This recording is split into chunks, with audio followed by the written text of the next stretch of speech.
Allahu Akbar, Allahu Akbar kabiran, walhamdulillahi katsiran, wa subhanahu bukratan wa asila.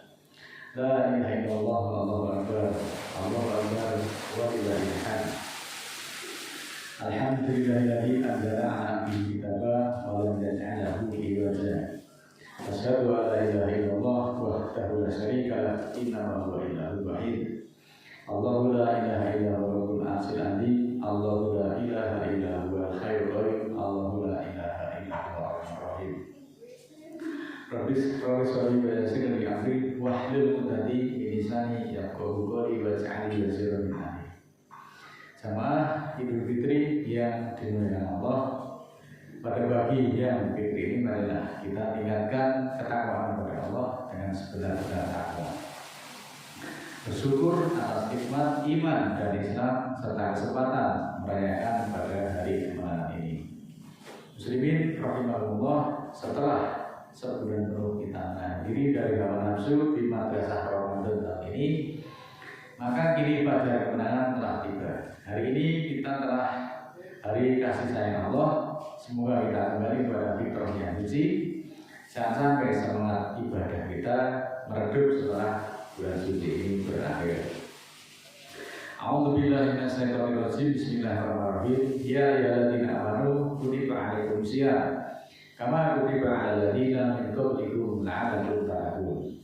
Wahai orang-orang beriman, ditetapkan atau diwajibkan atas kamu siam, yang artinya berpuasa, sebagaimana telah ditetapkan atas orang-orang sebelum kamu. Semoga kamu menjadi orang-orang yang bertakwa. Selanjutnya di dalam surat kedua 185, walitukabirullaha ala mahdakum wa la'alakum tashkurun. Dan agar kamu menyempurnakan hitungan itu serta mengusahakan atas Allah atas apa-apa yang Dia tunjukkan kepadamu, semoga kamu mensyukuri. Ucapan takbir Allahu Akbar, Allahu Akbar, Allahu Akbar, Allahu Akbar walillahil hamd itu adalah sebagai ungkapan terima kasih kita kepada Allah yang telah memberikan hidayah, yang telah memberikan petunjuk kepada kita semuanya, kekuatan fisik dan iman untuk menyelesaikan ibadah puasa pada tahun ini. Mengakui bahwa hanya kepada Allah lah semuanya akan kembali. Allahu Akbar, Allah lebih besar. Sementara diri manusia adalah kecil, lemah, tanpa bimbingan dari Allah. Maka pendek kata, membesarkan Allah atas bentuknya adalah tindakan mengakui bahwa keberhasilan, ketaatan, dan pemahaman agama sebagai nikmat terbesar yang patut disyukuri dengan takbir. Tidak cukup di situ saja bahwa oleh Allah berupa aturan itu adalah dipelajari dan diamalkan sehingga menjadi panduan dalam kehidupan sehari-hari sebagai seorang muslim. Di dalam sejarah Islam, perayaan Idul Fitri kali pertama itu diselenggarakan pada tahun 624 Masehi ataupun tahun kedua Hijriah. Waktu perayaan tersebut bertepatan dengan selesainya perang Badar yang dimenangkan oleh kaum muslimin. Kemenangan itu menjadi sejarah bagi dibalik perayaan Idul Fitri.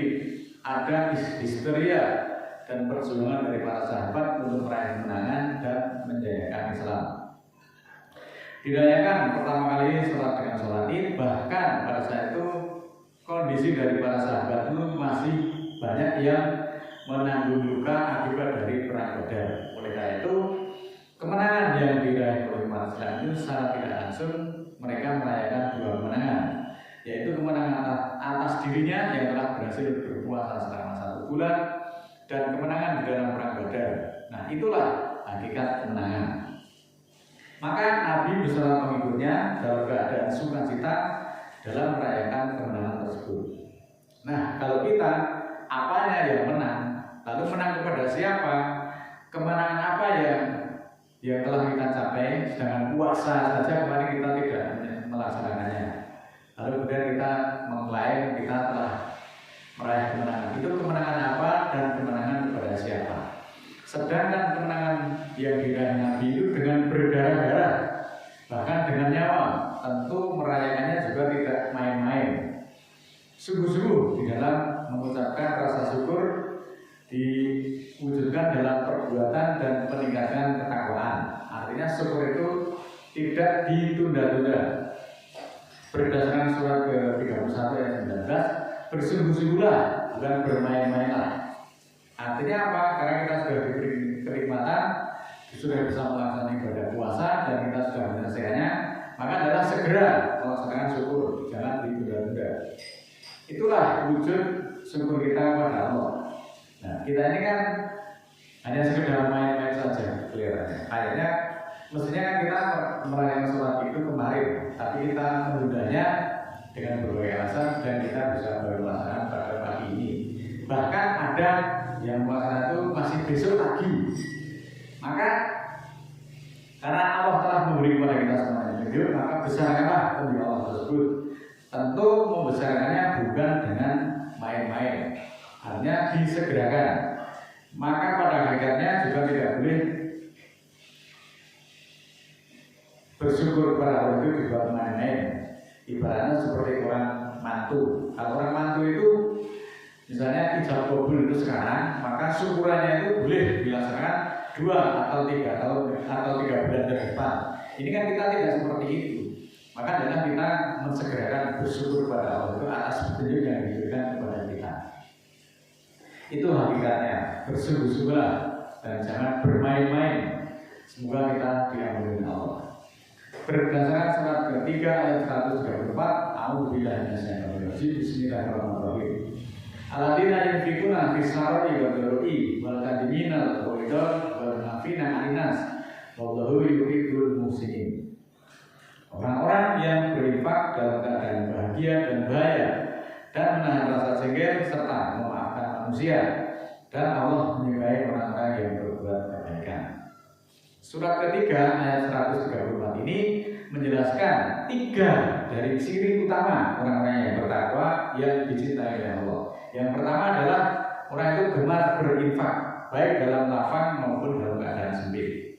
Kemudian yang kedua adalah mampu menahan amarah, dan yang ketiga bisa menjadi orang yang pemaaf. Ayat ini juga menekankan pentingnya pengendalian diri dan akhlak mulia dalam hubungan sosial yang berbuah pahala surga yang kita nanti-nantikan. Maka Allah memerintahkan bahwa berinfak itu tidak hanya saat kaya saja, tetapi di dalam segala kondisi. Selanjutnya kita juga harus dituntut untuk mampu mengendalikan amarah saat emosi itu memuncak. Bukan berarti kita tidak bisa marah, tetapi marah itu harus ditahan sebagai orang-orang yang beriman. Maka ketika puasa kemarin kita melatih pengendalian diri. Ingat, yang kita kendalikan itu adalah diri kita sendiri. Pengendalian diri akan membuat kita menjadi tenang, tetapi mengendalikan orang lain hanya akan menambah keributan.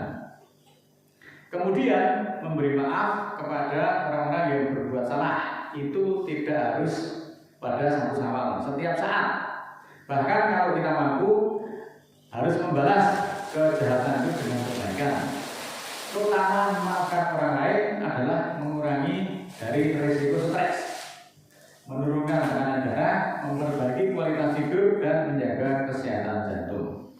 Memaafkan dan juga akan membuat hidup itu lebih damai karena hati kita menjadi bersih dari dendam dan amarah.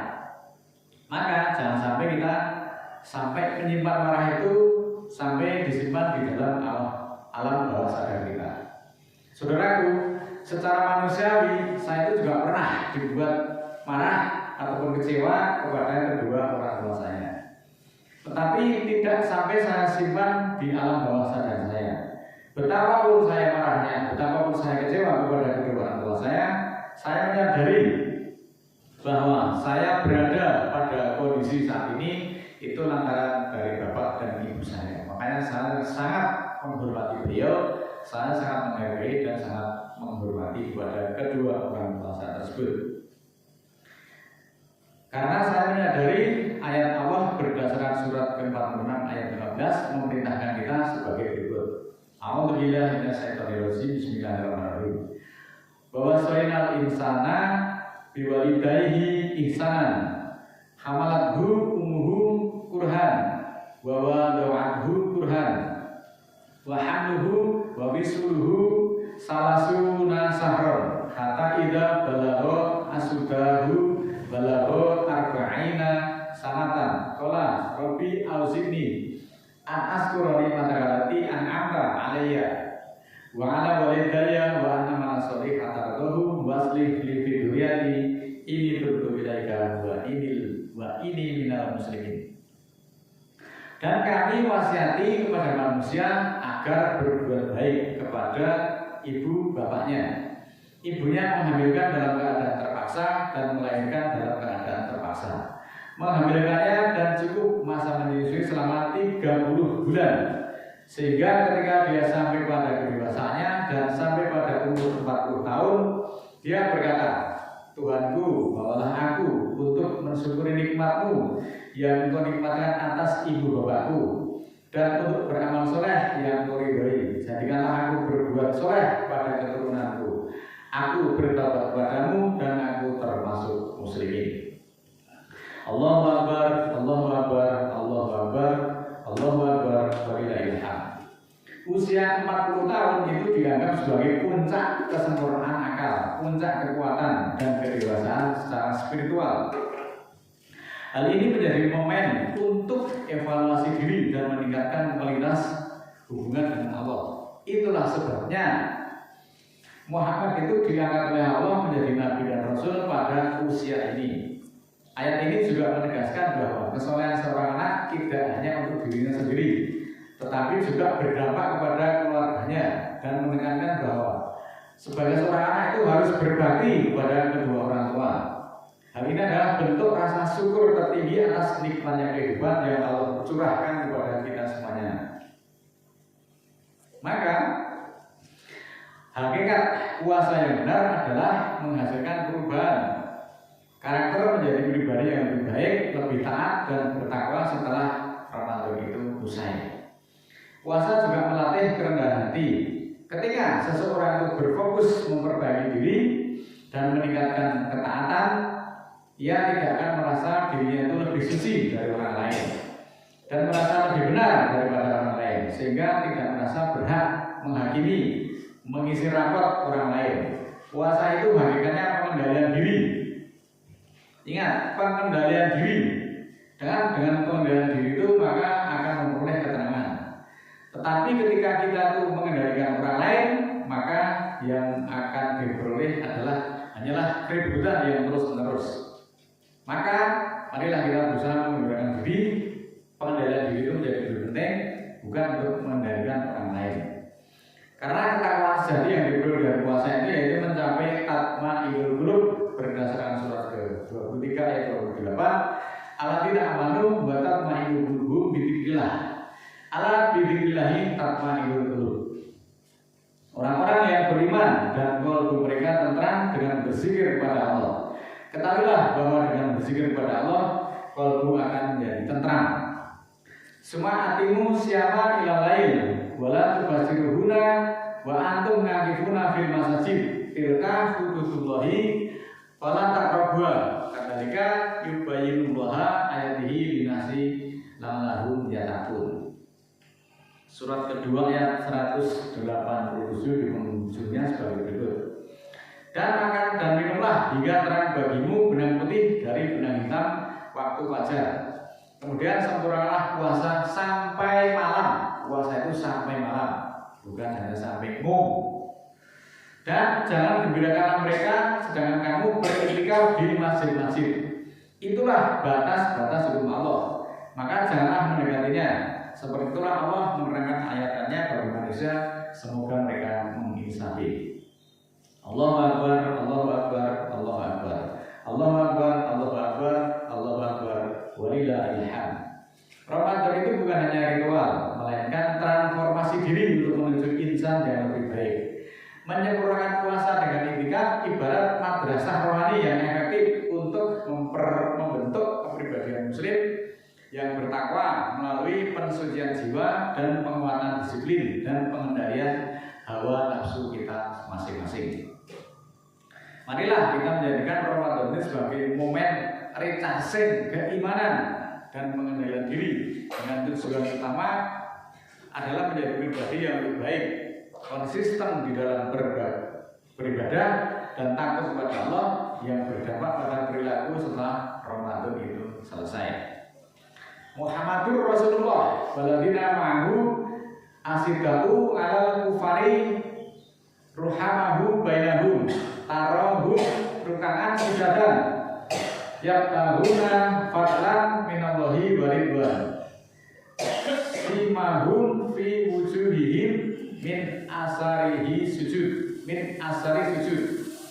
Surat ke-48 ayat 29. Muhammad Rasul Allah dan orang-orang yang bersamanya bersikap keras terhadap orang-orang kafir dan berkasih sayang di antara mereka. Kamu lihat, mereka itu rukuk sujud mencapai karunia Allah dan keridhaannya. Tanda-tanda mereka ada pada wajah mereka dari bekas sujud. Tanda ini bukan berarti noda hitam yang ada di jidat atau di baduk, tetapi ibadah yang ikhlas, meninggalkan jejak kebaikan yang tersirat pada lahiriah seseorang. Tanda sujud atau tanda bekas orang-orang sholat itu mencerminkan kerendahan hati dan kepatuhan kepada Allah. Tanda bekas orang yang melakukan puasa yang berhasil akan mengubah perilaku seseorang menjadi lebih baik. Dari sisi perubahan karakter positif menjadi seorang yang lebih tenang dan perilakunya lebih santun dan akhlakul karimah. Marilah kita bersihkan kolbu kita dari bibit-bibit kebencian. Ketika engkau menanam satu saja bibit kebencian yang ada di dalam hatimu, maka dia akan terus berkembang, ngeremboko. Akhirnya hatimu akan dikuasai dengan kebencian-kebencian yang berkepanjangan. Kebencian adalah benih yang akan tumbuh menjadi akar pahit yang justru akan merusak perdamaian batin dan keselamatan fisik. Setiap saat kamu akan didorong untuk memproduksi dan menumpuk-numpuk dosa serta memperberat azab yang akan diterima jika kalbumu dikuasai dengan kedengkian dan kebencian. Maka kebencian akan menghancurkan ketenangan pikiran, membuat hidupmu itu penuh dengan kecemasan dan akan memicu depresi. Kebencian yang dipelihara cenderung akan melahirkan kebencian baru dan akan memperpanjang rantai konflik dimanapun kamu berada. Maka benih kebencian sekecil apapun yang kita tanam hari ini akan kita petik pada kemudian hari. Cara terbaiknya adalah dengan melepaskan, memaafkan, dan tidak membiarkan benih-benih kebencian itu tumbuh di dalam hati kita. Kita harus mampu menahan amarah dan emosi lebih baik daripada sebelum puasa. Surat ke-74 ayat 38, Kullu nafsin bima kasabat rohina. Setiap diri terikat atau tergadai dengan apa yang dikerjakannya. Allahu Akbar, Allahu Akbar, Allahu Akbar, Allahu Akbar, Allahu Akbar, Allahu Akbar, walillahil hamd. Ayat ini menegaskan bahwa setiap diri akan bertanggung jawab atas perbuatannya sendiri. Setiap diri tergadai atas perbuatannya, maka menebusnya harus dengan amal soleh yang dikerjakan sendiri, bukan dengan akikah yang disembelihkan kambing pada hari ke-7, kemudian dicukur gundul kepalanya dan diberi nama. Bukan seperti itu cara menebus diri kita. Andai saja saya itu diperbolehkan, maka saya akan mengganti sholat yang ditinggalkan oleh nenek saya. Saya juga akan puasa, saya akan melakukan sholat untuk bapak saya. Selanjutnya saya akan menebus dosa-dosa dari anak-anak saya karena meninggalkan puasa, meninggalkan sholat, dan amalan-amalan yang lain. Tapi semuanya itu akan sia-sia dan bertentangan dengan surat ke-31 ayat 33 sebagai berikut. Ya ayyuhannasu taqurbakum wa sauna yauma la yajzi walidun ngan walidihi wala mauludun wa jazim ngan walidihi sayan inna wa'dallahi haqqo fala tahuranakumul hayawatud dunya wala yahuranakum billahil hurur. Wahai manusia, bertakwalah kepada Tuhanmu dan takutlah pada suatu hari yang seorang bapak tidak dapat menolong anaknya dan seorang anak tidak dapat pula menolong bapaknya sedikit pun.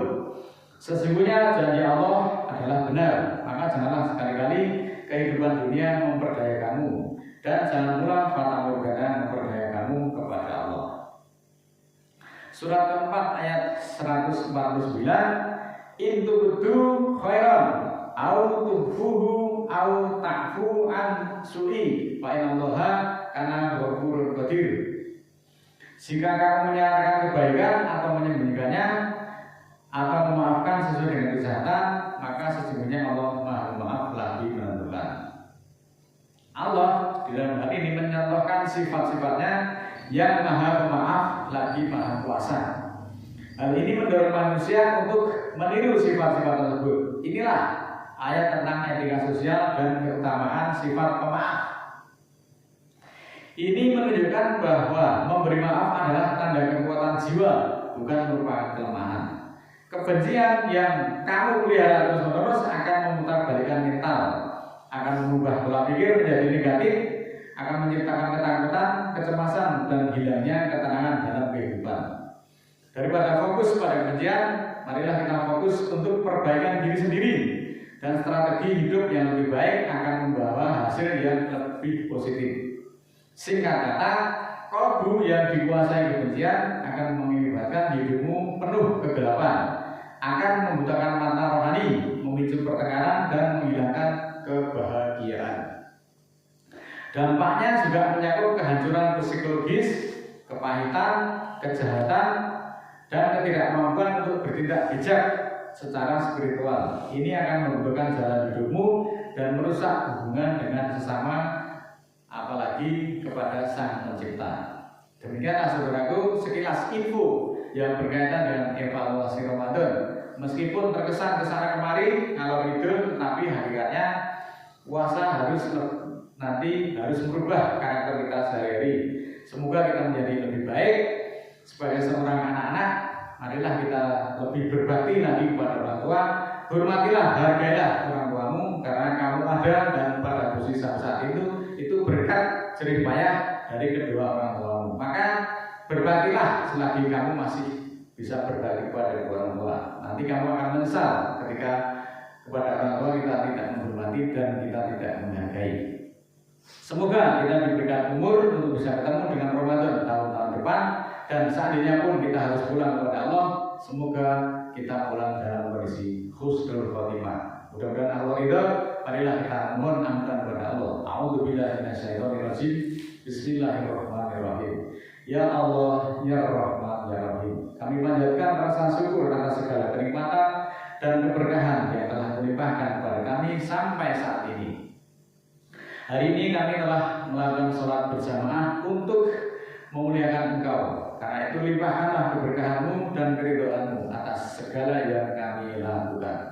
Ya Allah, ya Rahman, ya Rahim. Berikanlah keberkahan dalam hati kami agar semua kesombongan dan keangkuhan berganti dengan cahaya dan kasih sayang-Mu, sehingga hati kami mampu meningkatkan ibadah kami yang lebih baik lagi.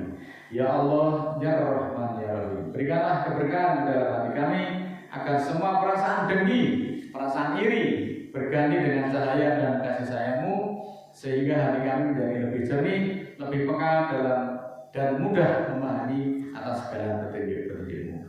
Ya Allah, ya Rahman, ya Rahim. Berikanlah keberkahan di dalam hati kami agar kami menyadari dan mudah memberi maaf kepada semua orang-orang yang telah berbuat salah kepada kami secara tulus, sehingga hati kami memancarkan cahaya dan penuh kasih sayang. Ya Allah, ya Rahman, ya Rahim. Berikanlah keberkahan di dalam hati kami agar semua perasaan dendam, sakit hati, kebencian, serta kejengkelan, ketidakpuasan, dan hal-hal negatif lainnya berganti dengan cahaya dan kasih sayang-Mu, sehingga kami akan menjadi orang yang berwawasan jauh ke depan. Ya Allah, ya Rahman, ya Rahim. Ampunilah dosa dan kesalahan kami, baik yang kami sengaja maupun yang tidak disengaja, sehingga hati kami menjadi semakin tenang dan pikiran menjadi semakin terang. Ya Allah, ya Rahman, ya Rahim. Berikanlah keberkahan dalam hati kami agar semua perasaan takut, khawatir, serta beban-beban yang ada berganti dengan cahaya dan kasih sayang-Mu, sehingga hati kami semakin tenang dan pikiran menjadi tenang. Ya Allah, ya Rahman, ya Rahim. Berikanlah keberkahan dalam hati kami agar semua sifat licik, sifat serakah dan khianat bisa dihilangkan dan berganti dengan cahaya dan kasih sayang-Mu, sehingga muncul ketulusan setiap yang kami lakukan. Ya Allah, ya Rahman, ya Rahim, kami serahkan jiwa raga kami ke kehendak-Mu, agar semua gerak dan langkah yang kami lakukan senantiasa mendapatkan bimbingan dan keridhaan